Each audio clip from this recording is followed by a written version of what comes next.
Hey y'all, so today we have an amazing guest with us, Yasmine Cheyenne, who is an wellness advocate, a self-healing expert, and also the host of the Sugar Jar podcast, which Germany and I are both fans of. Yes. And if you love this show, you'll love that show too. So I'm very excited to be having this conversation with Yasmine. Welcome to the show. Thank you so much for having me. I'm excited to be here with y'all. Yay. Yes.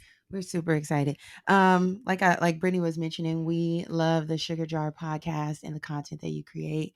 I personally love how digestible it is. It's like short, pithy, right to the point, Yeah. and easy for the ADD girls to just like get what they need and go.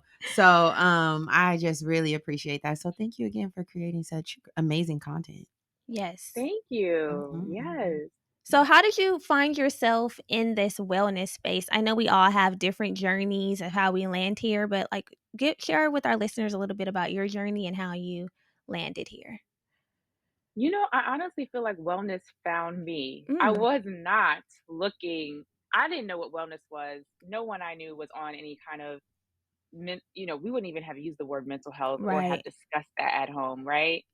So when I was in the military, I had what's called a special duty, which was being a victim advocate. Mm, And during that time, I worked heavily with survivors of sexual assault, domestic violence, child abuse, seeing how I was able to hold space for them, help them transition through such a very painful time. And the questions that started to come to my mind, like, okay, what do we do now? Like, Mhm. after the case is over, like, what happens to them? Who is going to right. help them? That's when I really began to not only become interested in how people can get assistance outside of their trauma, but like I've been holding space for all of these people. I need support for what I have just witnessed. And Yes. it kind of just planted the seed for me there. One, Yasmin, you can hold space for people through really hard times. Two, but you need healing too. And that's kind of when Yes. it started. I love that. I love that. Love It's that. good to know what you need. So, Mhm. speaking about how wellness found you, the Sugar Jar podcast, and just the concept Mhm. of the sugar jar in itself. What I personally love the concept. I already know what it is, but can you explain to our listeners what it is? It's such an amazing, digestible way to just think about what you need and getting what you need. So explain that to Sure. So that also found me. Thank goodness. I love that. Thankful that it found me. Um, I was in my kitchen. I had just come off maternity leave. It was my first week back to work, and I was overwhelmed. Every boundary I thought I had put in place, every conversation I thought I had, everything I thought I did to protect my energy was gone. I was tired. My my baby was tired. We were just done. And I was recording a voice note sharing that like I felt like sugar because Mm, if you spill sugar, it's just a mess. us. It yes. gets everywhere. You're gonna find it for weeks. Um, Yes. but we have the sugar in a jar so that it can be kept safe. But if you leave the lid off of it, not only can it get out, but stuff can get into it. It can just become a mess. It can be spilled over. And so I recognize that we don't just need like my energy, right? Is the sugar, my money, my time, my attention, anything that I could give to anyone. That's what's in the jar.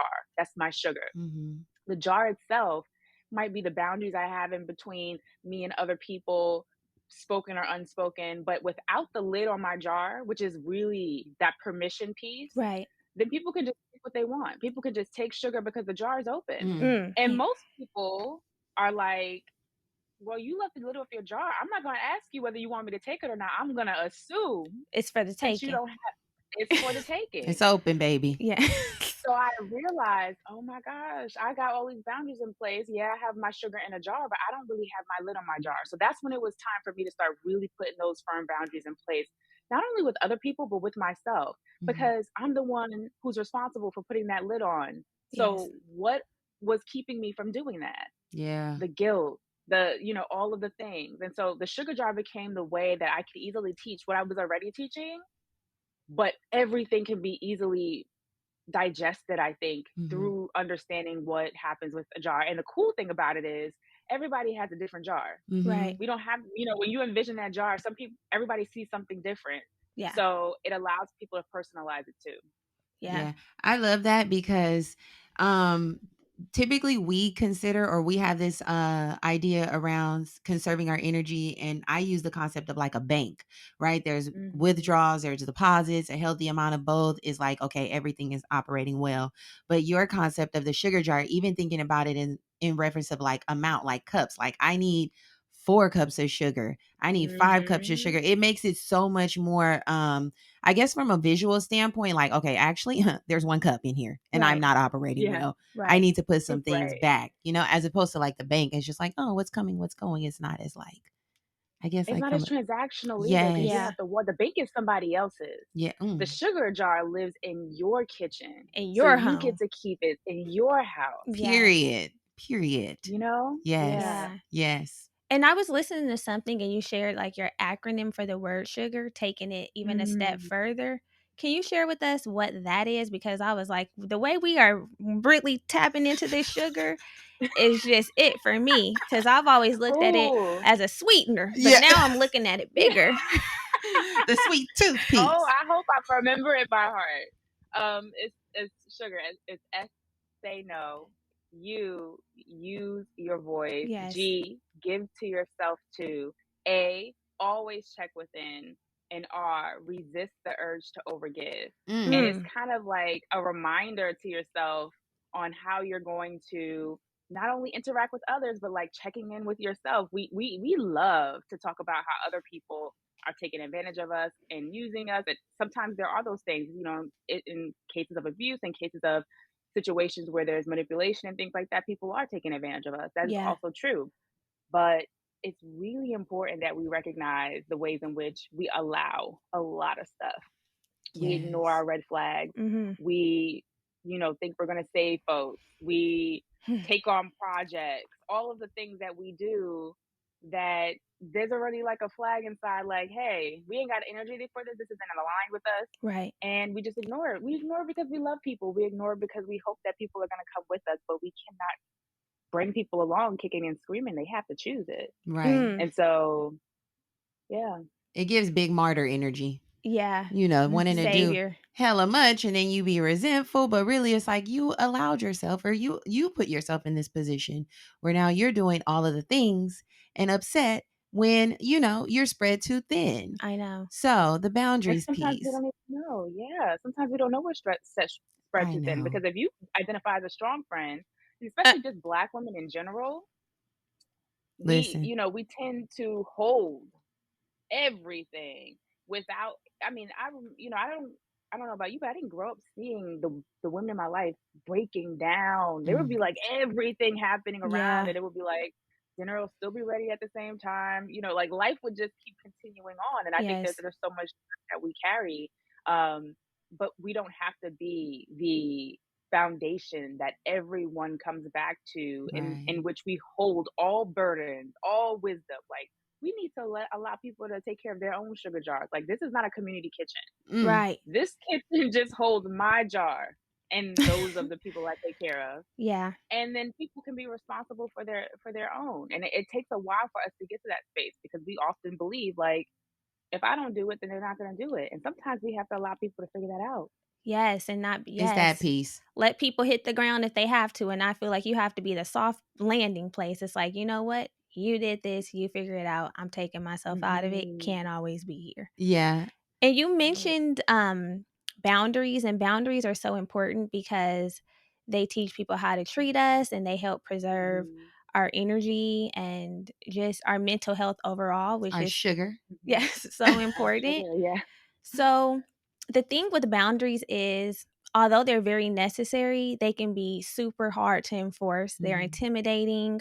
We're fearful Hmm. that we may lose some people that we really care about because most of the time that's who we're setting boundaries with, right? The people that we're in frequent interaction with. It's Hmm. much easier, in my opinion, to set a boundary with somebody off the street. It's just Yeah. like, you know what? You don't know me, I don't know you, but what we're not gonna do is this. Yeah. Whereas with other people that we love and we care about, it's hard. So, do you have any suggestions on like how we can set healthy boundaries and enforce them? Mhm. So I think I want to say you just said boundaries teach others how to they teach people how to treat you, Mhm. but they also teach you how to treat you. Like Mm. if you're not Right. honoring your own boundaries, then you're not respecting your own needs. And Mhm. the number one thing that I like to teach people to start with is self boundaries, which is the boundaries that we have with ourselves. If I said that I'm going to do this each day, I'm going to drink this much water, I'm going to go outside, I'm not going to do this, I'm not going to do that. And the moment that someone says, "Hey, you want to do this? You want to do that?" You do I it. you do it, then I'm not honoring my own boundaries, which means I'm more likely to not advocate for my boundaries externally. Mhm. So Mhm. let's start with your internal boundaries first, your self boundaries. What do you need? What feels good to you? What do you want to do more of each day? What contributes to your joy? What doesn't? And how can you begin to put those boundaries in place? Like, for example, I love to use this example. I use it so often, I feel bad, but do not disturb on my phone. Yes. That is a boundary that one doesn't need to be explained because my phone just does it for me. I don't even, it's just on. Yeah. Two, if someone asks me, "Hey, I text you, did you not see it?" Then I can say, "Oh, I have do not disturb on." Actually, now if you have an iPhone, they did that for you. It says Yes. notifications Period. silent. Don't call me. Yes. Don't So if you deliver it. You can also bypass it. right. Now, once they doing that, then it's giving, girl, what the Oh, hell are they you can doing? bypass it? Oh, Yes. wow, I didn't know Yeah, that. you can send a notification anyway. But, Girl. if it's an emergency or something like that, that I think that's why they probably put it, but I think it's important that we recognize, like, just with that particular boundary, if you think, "I have to now let everybody know why I put this in place." Do you really have to let everybody know? Or do you feel like you have to explain your boundaries? Because if people don't understand why you set them, because you want people to validate your boundaries too, because you Mhm. want Mhm. people to agree with your boundaries. Because not everybody's going to agree with your boundaries. Not everybody's going to like the new choices you're making. You have to decide whether you're doing this for them or for you. Right. So that's Period. the first piece.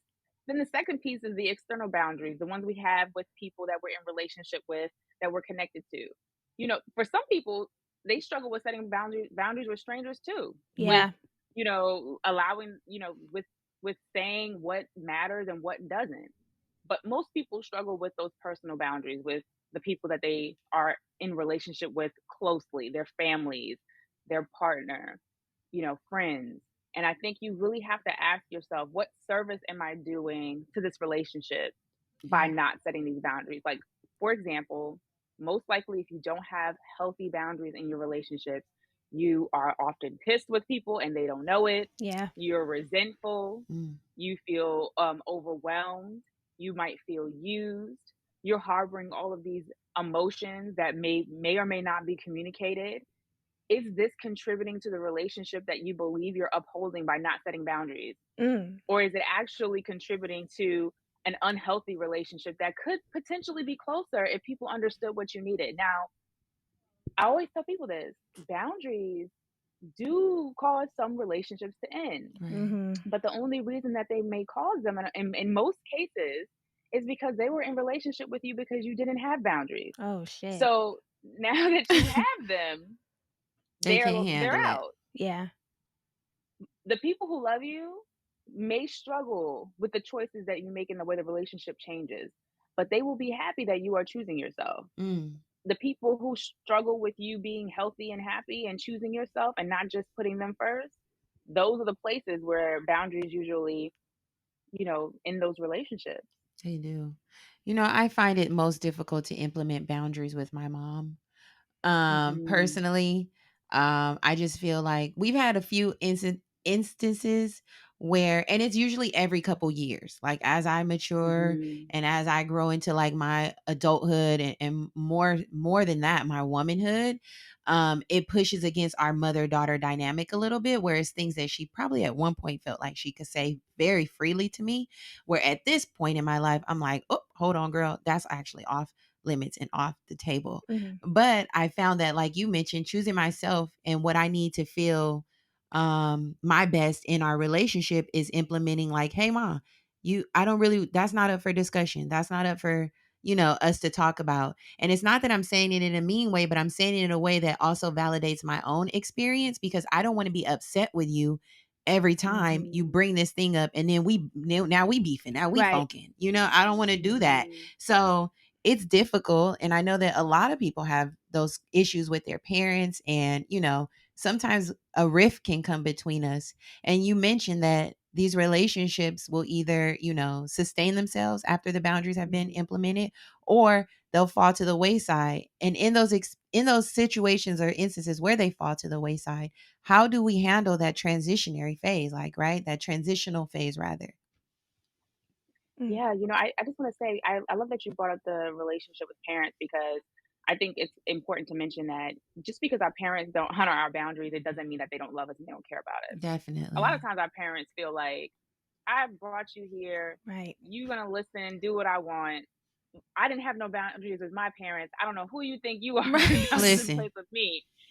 So we are in this place where generationally the the conversations and the things that we want to be communicated are shifting and changing. And so our parents Yes. are learning and growing with us as we're Yeah. putting these things in place. But when we have those relationships where there's those transitions, the relationships that we're setting boundaries in, where we know we're going to keep the relationship, both people are interested in being in communication, connected, partnership. It doesn't have to be romantic, this could be platonic or familial as well. One of the things that is important to do is have healthy communication. Mhm. Mhm. No one can read your mind, and reading minds is not a sign of love. Mm. A lot of times we think, like, oh, you should just know what I need because you Yes. love me. Guilty. We I've been.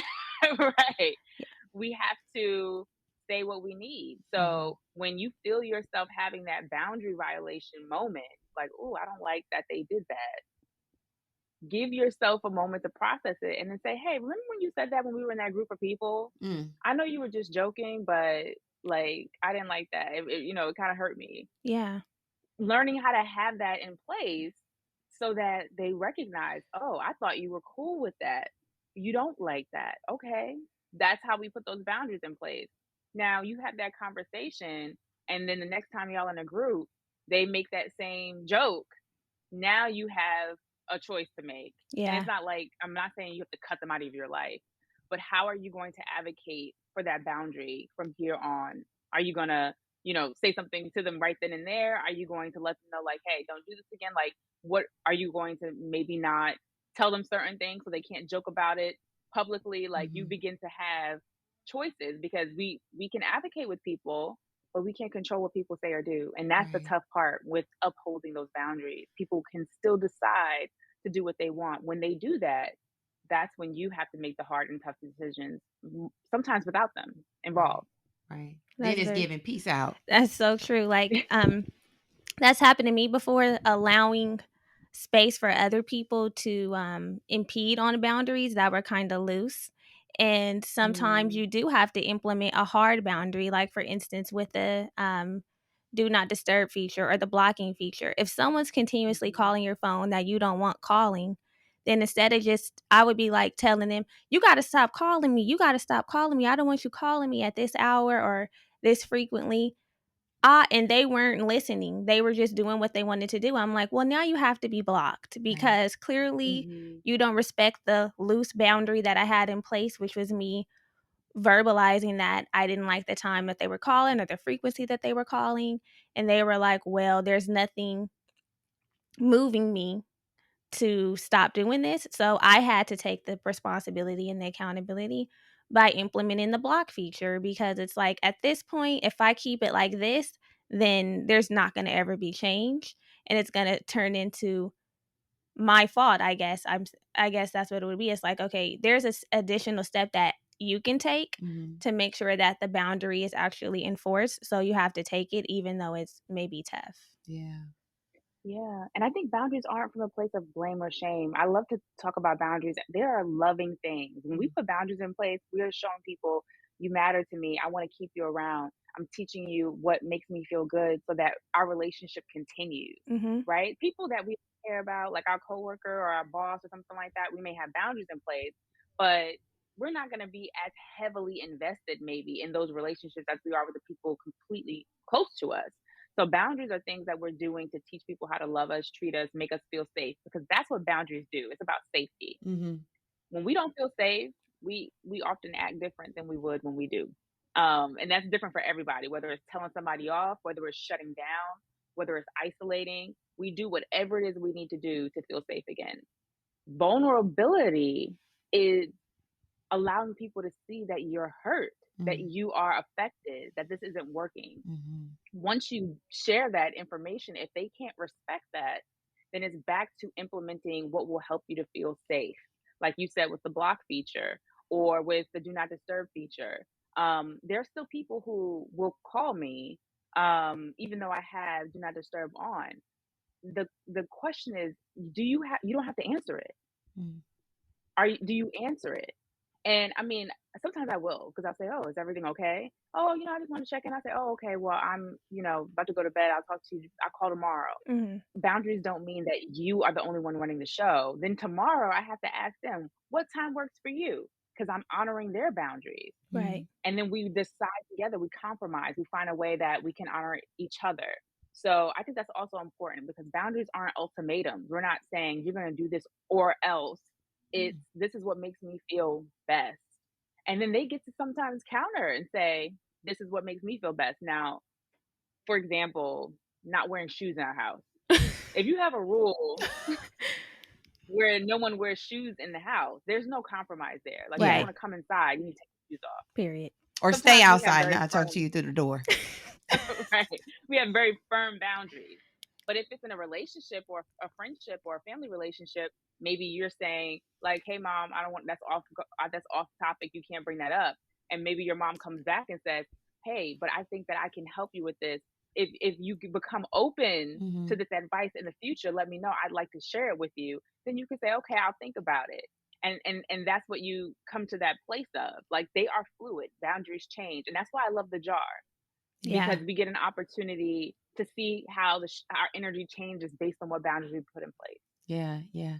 I was actually listening to one of your podcast episodes and you had mentioned the great part about being in community with people who understand and respect your boundaries because it becomes a little easier, right? Where we can have conversations around boundaries. And for instance, or the example that you were kind of explaining, and I think it would be great for our listeners to hear is like, if you know that your friend does not go out or do certain things, that respecting their boundary is like, I'm not even going to invite her to that Mhm. because you put her in a position to be like, I don't want to go, or Right. even yourself, if you know that you don't want to go or do certain things, then it's like, don't put yourself in a position to have to decline, just, or lie about not going. Just, actually, that's not my type of vibe. I'm not going to go. Yeah. And I think that Mhm. that put in the forefront in my mind and what I actually do in some of my relationships when I know that a certain event or a thing is not my friend's vibe, I won't even put them in a position to have to say no because I understand this is their boundary. That's not what they like to do. Right. And I don't want to pressure them or make them feel badly for not being able to do it. So I think that's a really good piece for everyone to, I guess, implement and practice is Mhm. not only are we respecting our own boundaries, but learning how to respect other people's boundaries. Very important. Yeah, I think that's important, and I think only if you know your friends or family members' boundary beforehand, Yeah. right? Mm. Because we don't want to also get in the place of thinking for them or like codependently, like, oh, you know what? I'm gonna say, if they said, hey, don't invite me to any events where there's drinking, maybe they're sober Mhm. right now, then if the event is gonna be at a bar, Mhm. you don't even invite them. Right. But if you don't know that and maybe they're not sober or you don't know necessarily what they want, you can say, "Hey, no pressure. Mhm. Mhm. I just Mhm. wanted to give you this invitation. Let me know, if you're interested and if not, it's fine." Like, I and I catch you on think the like back end. Yes. right, because sometimes people are so afraid to say no to something that we end up getting in more of a tension with our friends when we say okay because we think we have to and then Mm. cancel last minute Yeah. Yeah. or don't show up. And then we're Yeah. like, why didn't you just tell me you didn't want to go? Right. So it's Girl. like giving people permission or the opportunity to say no Yeah. and letting and honoring it as well. Love that. Love that. Yeah, Mhm. it's like the community of we're working together, implementing and honoring. Mhm. That's the Mhm. process. So we've talked Yes. about enforcing boundaries, and a big part of that in all of the self-healing work that we're doing is choosing ourselves, right? And we've heard so much about I'm choosing myself, I'm putting I gotta myself. put me Yeah. first, Lucia. I gotta put me first. I gotta put me first. So how do we choose ourselves and put ourselves first in a healthy way? Because we don't want to be selfish, I guess, or maybe there's times where you do need to be selfish. But what does choosing yourself first look like? Yeah, I'll start with the selfish thing. You know, we often think like, because people are quick to say, "Oh, you're being selfish." People are quick to tell us how we're being selfish, Yeah. and I'm like, okay, so you want me to be selfless? Mm, Like, Mm. you want me to like just give everything? Like, right. there has to be an in between. Yes. So when we're choosing ourselves or prioritizing ourselves, let's use the sugar jar for the example. If I look at my jar and I only have a cup of sugar, that means I'm pretty much on E. Like, if I'm Yes. driving a car and it says I got 40 miles to go, but my destination is 75, at some point I gotta stop. Yeah. Yeah, So you if I'm really looking do. at my jar, if I'm looking at my jar, I can see that I'm already on E. I'm gonna ask myself, do I actually have any more to give to anything else that I'm outside of what I'm committed to? Maybe you have kids, maybe you have a partner, maybe you have a job. Those are things that you're committed to. You have to give to those things. Yeah. But do I have room for anything else? If the answer is no, it's learning to put that lid on your jar. I'm closed for business right now, Hmm. Mm. and give to yourself. So when you do take care of yourself, like when you meet up with your friends who feel good to be around, you're filling your sugar jar by doing that. So that you actually get to reap the benefits of all the self-healing work that you're doing. If you continue to overgive and overcommit, then you're not filling your jar up for you. You're filling your jar up for everybody waiting in line to get a spoonful of what you got. Mm, So you have to really begin to prioritize, like, okay, when do I feel best? Mm. Do I feel best at a half a jar of sugar, three-fourths a jar of sugar? Because we're never going to be on full because we're not perfect. There's no perfectionism. right. We're Mm. constantly giving and exchanging. So asking yourself, when do I feel best? Some people can operate at a cup of sugar in their jar. They may have a smaller jar, meaning they're Mm, like, I only have room for the 8 people in my life. right. There's some Period. people, I know people like that are I do like, too. I small do too. circle, Yeah. just work, that's it. And then there's some people who are at every communion, every wedding, everything that everybody has going on in their lives. Mm-hmm. I The know bigger somebody your like that too. jar, yeah, the bigger your jar, you're responsible for filling that up. Our friends and family do not pour into us. Mm. Mm, When it comes to the sugar jar concept, anyway. You know, people say, I like to pour into her. You're holding space for her. right. Mm. And what by you holding space for her or them, they are given the opportunity. You know, some of us, when we're in community with each other, like hanging out or spending time together, when someone holds space for you, you feel seen. And by being able to speak your truth, by being able to hear their advice, you begin to fill your own jar up. It's your sugar. Nobody else's sugar goes in your jar. Hmm. So nobody's pouring sugar into you. You Mm, have to fill yourself up. You Yeah. have to give to yourself. wow. And that's a really hard part about prioritizing yourself, because a lot of us are waiting for the moment that we find the person who's going to give to us in all the ways we've been overgiving. That sugar. And They'll give you you some know, sugar, but Brittany. yeah. people will show up for you, right? People can show up for you. People can be there for you. But that emptiness that you're feeling, that's Mm. gonna be for you to fill. And it's gonna Mm-hmm. be by you saying no, by you putting yourself first, by you being clear on what works and what doesn't. And it's a Period. practice. Yeah. It's a practice. And it's not always about selfish. Sometimes it's self Mhm. first or self full, right? Mhm. It's like, hold on, I got to Mhm. do what I have to do to meet you where you are or to show up and be the best friend, daughter, partner, whatever that looks like. I know personally, last week I was feeling overwhelmed and almost a little like my energy was just feeling like chaotic in not like Mhm. but in a way where I just did not feel balanced. I did not feel grounded. And I was like, okay, for the few weeks prior, I had been waking up a little earlier. I had been taking time in the morning before I get to work to just do my Mm. devotional and just kind of center myself. And I was feeling so good and energized.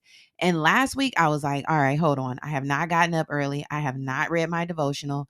I'm out here running on fumes and I just Mhm. need everybody to shut up so I could just get myself back at one, as Brian McKnight said. And I'm like learning. I'm learning. I came to the realization like, oh, my jar is not completely Right. as full as it can be if I am not doing these things, right? If I'm not eating right, Mhm. if I'm not taking my time in the mornings, if I'm not reading my devotional, my jar is not full, which is why I feel overwhelmed. I feel uncomfortable. I Mhm. feel unbalanced. So definitely figuring out what it is that we all need to be our best all the time. Cause Chai said, hold on, what the hell? Last week I was struggling. I'm I like, know. between work being a mess, Yeah. all my other responsibilities, I was like, she got to take a Mhm. little time in the morning. That's what it feels like. It feels Yeah. like taking time in the Yeah. morning. You have to. And Mm-hmm. sometimes people will kind of make you feel guilty. Mm-hmm. And we have to learn not to take that personal, because it's like, if I'm not full, you're really gonna be feeling bad, because we won't know each other. It will be, the rest of the relationship will be non-existent, because Yes. like you said, we do have to put ourselves first. And it's the small things, the things that we don't realize until they're not being implemented, Mm-hmm. that matter the most. Taking the walks, reading the devotionals, saying no to maybe an activity or something to where you can just reset and restore. It's Yeah. so essential, and we should always prioritize that. Yeah. I Yeah. agree. Yeah. And when we are full, we show up in our relationships way different than when we're on Mm-hmm. E. We're able Yes. to really support people we love. We're able to really be there for them. We're able to do that last minute thing when they say, "Hey, can you do that? We Right. have some sugar left over for that." When we're Yes. on E, it's like no, or it's like it's a resentful yes. Mm. So, and nobody wants that. Yeah. No. People can feel your energy. Yeah. Yeah. And I really like that you even brought up that everybody's jar of sugar is different, right? My partner personally, I feel like he got a gallon ass jar. I'm He like, operating out the bag. right, yeah, he just got the whole pound bag. I said, hold on. And my jar way different. Yeah. So he can Mhm. go do, give. And I've been having moments where I'm like, okay, I don't want to go. I don't want to do. I Mhm. actually don't want to do that tonight. Hmm.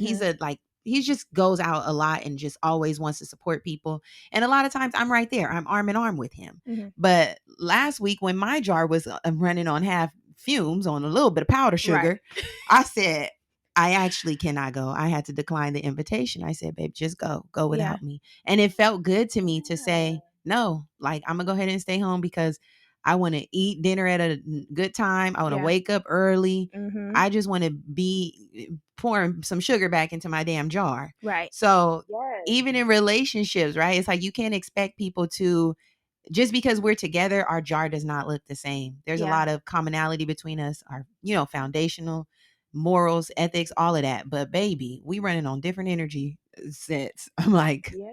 And Same. prioritizing yourself. That's literally the yes. act of choosing yourself and then staying home, eating at a normal hour, going to sleep, all of those things are filling your jar. For some people, supporting others, being around others, the energy of that fills them up. Yes. So it's also important to be aware of like what fills you up. For some people, alone time, taking Mm-hmm. time to, just have that routine and that normal what you call normalcy helps to keep your jar full.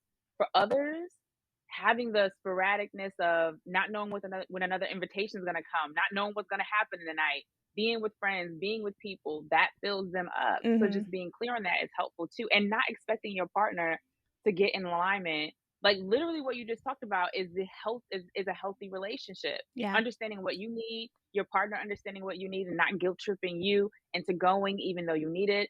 Him going and doing what made him feel good, you doing what made you feel good, and then you're more able to be on the same page Yeah. with someone who respects what you need. Yeah. Right. It's really hard for a lot of people to do that. They want Yes. their Child, I'm partner to be like struggling too, but them. I'd be like, go ahead and go.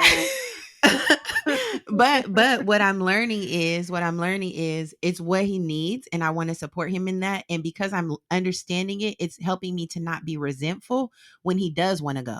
Hmm. Right. It's like, and I'm Mhm. also learning not to have FOMO. Like, it's okay. We at Yes. different spaces and different times, and we are great together. Hmm. But just go, and I can let him go in peace. I'm like, go ahead, babe, go, because I'm See you when chilling you here. get back. Yeah, like that's Right. growth for me, right? It's Yeah. like I know what he needs.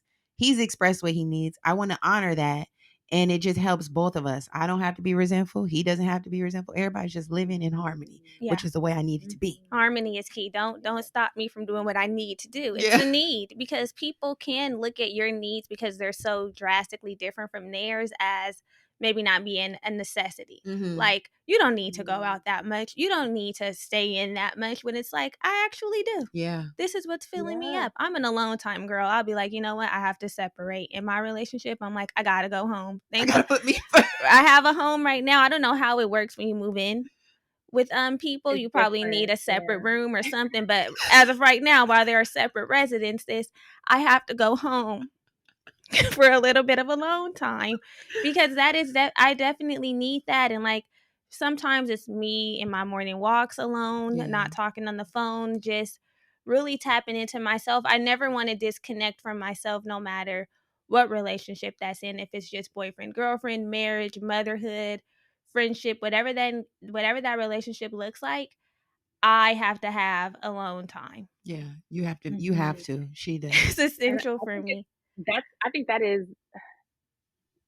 it doesn't have to be alone time for everyone. Mhm. But if people recognize, like, this is the thing that I need to feel most like myself, and hold on to that no matter how their relationships change. It's tough. I'm a mom, so you do kind of lose yourself a Hmm. bit Yeah. when you have kids and things like that, and then you have this moment of coming back to yourself. But particularly in relationships, romantic relationships, and particularly in relationships with women and men, Hmm. there tends to be this losing of themselves in Mhm. the partnership because of the way society dictates how we should behave Yeah. Right. in those relationships, the societal ideals around them. And although it may not be a separate room, and that is how you keep your space, getting up and going to take your walk in the morning by yourself, Right.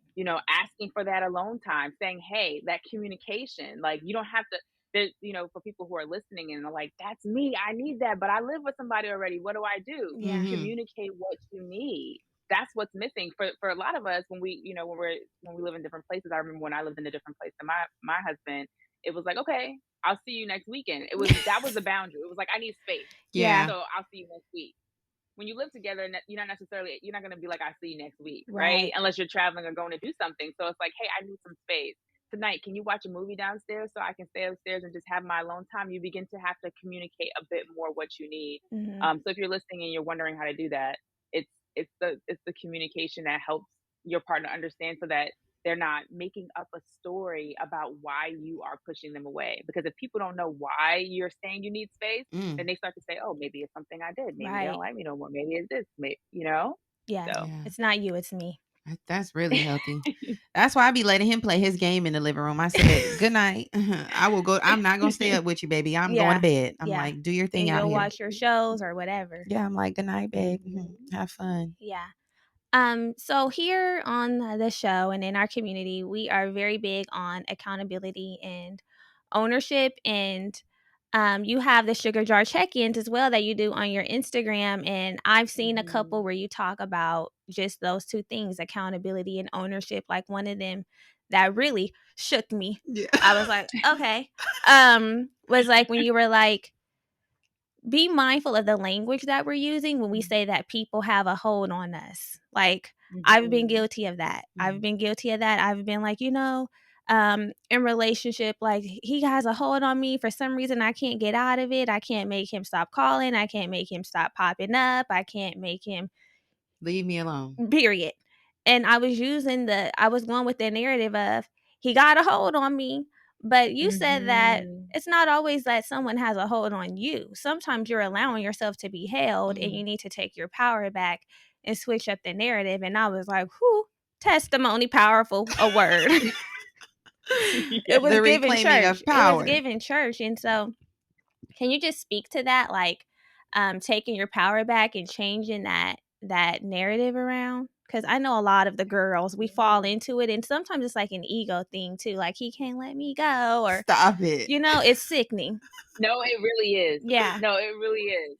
First of all, we live in a culture where it's like, I'm trying to get chose, yeah, right? Period. So it's Mm. like, this idea that being chosen or being selected or even like and it's so exciting when you get engaged. I'm not trying to take away from any of that. I'm just saying like the idea of like I'm a wife, Yeah. all of Girl, that. that's where I'm I think trying to get to. I'm trying to get you're gonna be there. one. I believe it. I believe it. But I'm saying like these are things that are a part of our lives. They aren't defining things about who we are, Mm-hmm. like who we really are. And when wife or mother or whatever it is begins to, because at some point your children are going to move out. At some point you're not going to be a newlywed anymore. It's just going to be marriage. At some point that newness that helps us be, we're so enthralled with of the defining of it. Um, it has such a hold on us that it's hard for us to separate ourselves from the role that we're in. Yeah. Like you have other things. You run a podcast. You probably have a business. You probably have a job. All of these different things. Those are things you do. They are not who you are. And the reason why I say this is because when your marriage is going through its tough parts, or when your children are slamming a door, or when you lose your job, or all of those Mm. things, if those are what define you, then it's easy to fall into that trap of my worth is defined by all of these roles. Yeah. And so if these roles aren't doing good, then I'm not worthy. Mm. If my marriage is struggling, then I'm not worthy if I'm Mhm. defined by my marriage. If I'm struggling in parenthood, then I'm not worthy because I'm not an excellent parent. If Mhm. I lose my job and I was defined by my job, then I'm not worthy if that's what I'm defined by. I like to invite people to define themselves by who they are, Mm. to separate themselves from all the things that we have in our lives. Mm-hmm. We're choosing those roles. I'm choosing to be a mother. I'm choosing to be a wife. I'm choosing to be in business. I'm choosing to have children. Whatever it is I'm doing, those are things that are a part of my life. And I know for parents specifically, they'll say, no, my kids are my life. Your kids can be your life. Mhm. Like they really do become the center of your existence. I get that. And your children cannot fill you up. Mm. Period. That is a relationship that is not reciprocal. It's our job to pour into them. They have no role in our lives. Mm. Wow. And those are when you see in those relations, like our children don't have to do anything for us. I'm talking about actual children, Yeah. Yes. right? Yeah. Yeah. And then when you grow up, like in adult relationships with your kids, you see how the parents sometimes struggle with now it's your turn to give to me. No, that they didn't sign up for that commitment Ooh, to that's a now pour real into you. that's a real thing. Cause that's why And I want to have kids. I'm like, somebody needs to take And care of that me when I get older. that is what she says, and that's some people I have mean, kids for the wrong reasons. right. Yeah. Because we feel that we're trying to fill ourselves with something external. And that's why the easiest thing to remember is if it's outside myself, then it can't fill my jar. If it's outside myself, Mm. then it cannot fill my jar. Only Mm. I can fill my jar. So I said all that to say, when you think that someone has a hold on you or something has a hold on you, I always invite people to ask themselves, how are you also holding on? How Mm. are you also still connected? Hmm. How are you thriving off of the idea that this thing is connected to you? Like, how are you living in the moment, the ego of it? Because do you actually want to let them go, or do you want them to keep talking about how they have a hold on you? Yeah. Right. Because that's what this is about.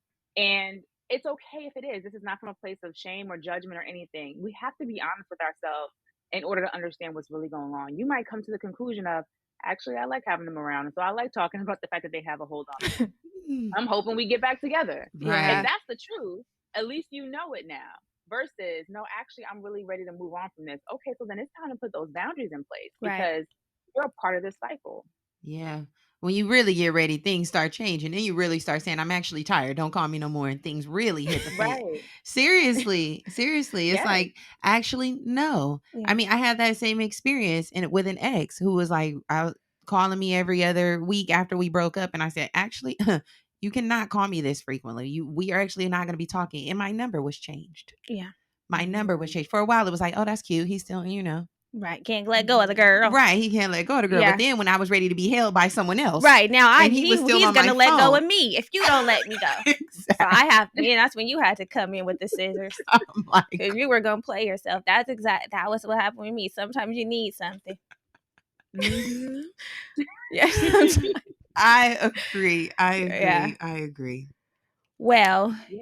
Yasmine, you have really gave it to us today. You have just reinforcing the importance of boundaries and ways that we can implement healthy boundaries and set ourselves up for success and able to thrive and do Yeah. a lot of the self-healing work. You talk about that a lot. You're a self-healing educator, and I Mhm. love that because like you've mentioned, self-healing is important because a lot of us don't have access to things like therapy or coaches, and we feel like, oh, we're drowning. And when we have people like you and this information, it just makes the healing that much more accessible. Mhm.